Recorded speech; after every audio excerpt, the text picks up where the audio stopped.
Hello everyone, Adam Monk here again from FourFourTwo. Now, the January transfer window is all but over and nothing has really happened. Alright, fine. Fine, here you go. Of course, this is what it's all about, right? Money, here. Money, money, money, must be funny in the rich man's world. Now, the player in question that is currently at Manchester City, who I think will probably be leaving next out of that core of Pep Guardiola's team that he's assembled over the years, is probably going to be Kyle Walker because of his age. Number one, he's 33 years of old now, and also he's the current captain of the club, which is actually a signifier that he's going to be the next one to leave if you look at the history books. So the way that Pep Guardiola assigns a player with captaincy in the City team is they actually have a hierarchy of 5 captains, and they usually rank number one, the primary captain, will be the most senior player in the squad. So last season it was Gundogan, the season before that it was Fernandinho, and so on and so forth. And Kyle Walker now is the longest serving player in the team and the oldest, hand in hand. He's been here as long as like Stones and Edison, but he's the oldest player of that cohort. Therefore, he is now the designated captain. Now, of course, don't get me wrong, if you're good enough to play, then you're good enough to stay. That is absolutely true. But with Kyle Walker's age and his main attribute being his pace, he is going to lose that at some point naturally. And the fact he's 33 and still as quick as he is mightily impressive. But you feel at some point in the near future, 1 or 2 years, it is going to catch up on him.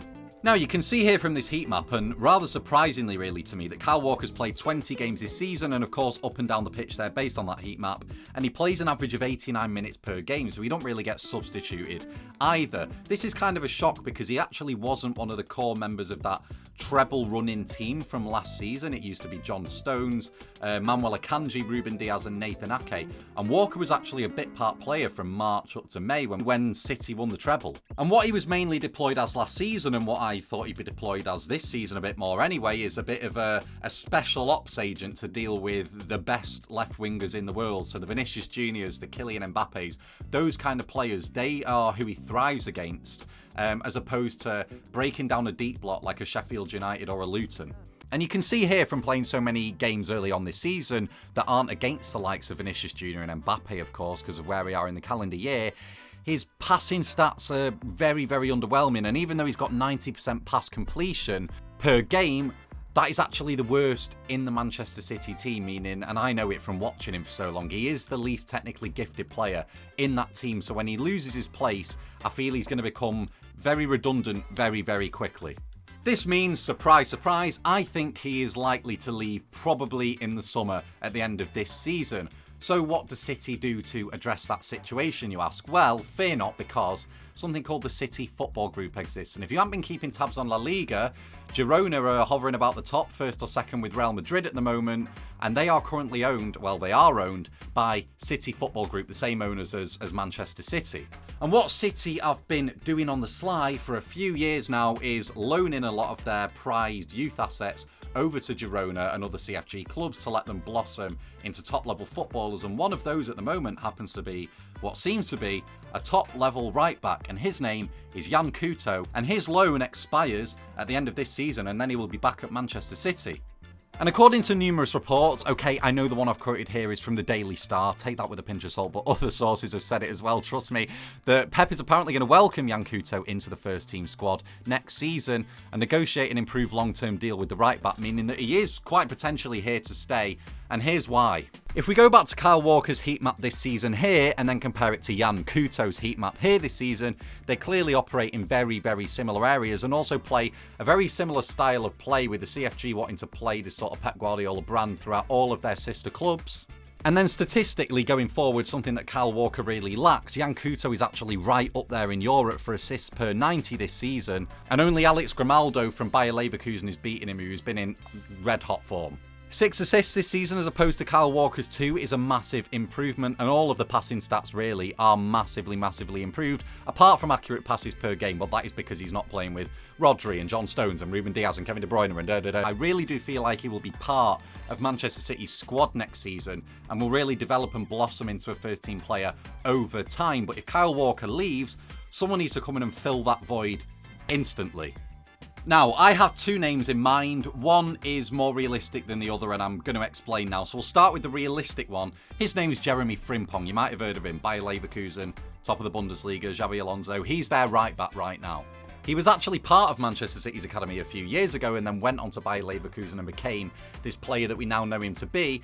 And in terms of an availability reason, and the reason I've ranked him first to be signed by Man City, Javi Alonso is probably going to leave by Leverkusen at the end of the season, meaning there might be a little bit of a clear out, especially with the younger crop of players being sought after with how well Bayer Leverkusen are playing. A lot of teams will be sniffing around, meaning that Bayer Leverkusen will probably sell, and I'm sure City will be able to sniff around in the transfer market and get Jeremie Frimpong should Alonso leave, which he's going to leave, and he's going to leave. He's got 12 goals and assists this season, which is mightily impressive. But again, if you look at his heat map this season here, he's almost operating there as a fully fledged winger, and Grimaldo is as well on the other flank. It's the way that Alonso has played football this season, playing with that back five, but then pushing the fullbacks so far up the pitch that they are operating as wingers in possession. A bit like how Unai Emery's done at Aston Villa with Cash and Digne and Konza sometimes as well. So how does he stack up when compared to other players in Europe? Well, for progressive passes per 90, he's only second to Lucas Vazquez, who's playing in a phenomenal Real Madrid team. He's top in Europe for touches in the attacking penalty area from the right wing-back position.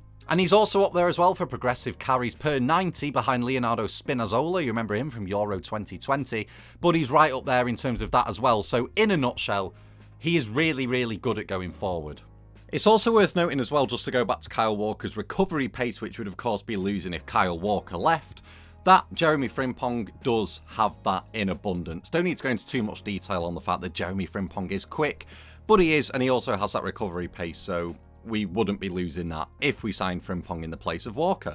Interestingly as well, I actually compared and contrasted him to João Cancelo in particular, who was of course at Manchester City. Well, he still is technically, but he will never play again. But he was a very attack-minded fullback, and Manchester City with the solid defenders managed to vacate for Cancelo and allow him the licence to play the way he wanted to. If you compare here, he actually stacks up and beats him in a lot of these departments as well, meaning that Jeremie Frimpong in that Manchester City team may well be catered for, in the sense that City have got Gvardiol, Diaz, Akanji, Ake, Stones, such solid defenders that they can almost give Frimpong licence to get up and push to that right wing back position and suffocate opposition like Pep teams of old really used to do. And of course they still do, but Walker doesn't really press with the attack is what I'm saying, and Frimpong may well be able to do that given the solidity of the other Manchester City players in that team.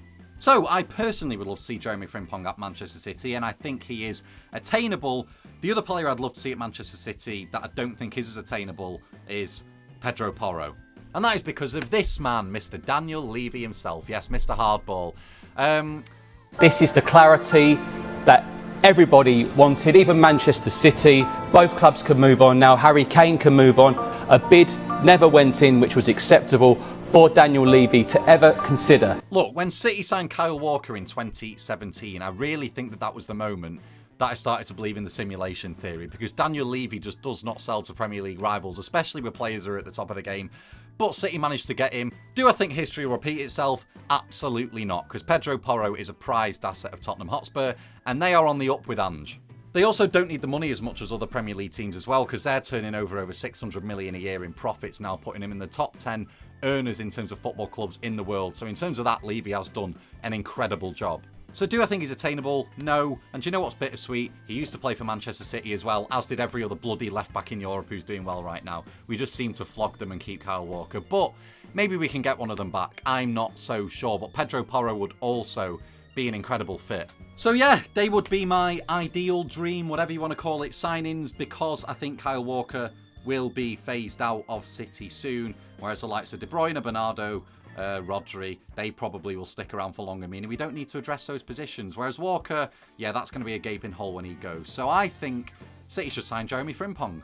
Anyway, guys, let me know what you think. I doubt that you don't rate Frimpong or Porro, so yeah. But do you think Manchester City should sign a player elsewhere in another position, perhaps? Do you think there's somewhere else that needs addressing more immediately? Of course, guys, as well, do not forget to subscribe. I hope you have a lovely day or evening whenever you are watching this. I've been Adam Monk. Take care. I'll see you soon. Bye-bye.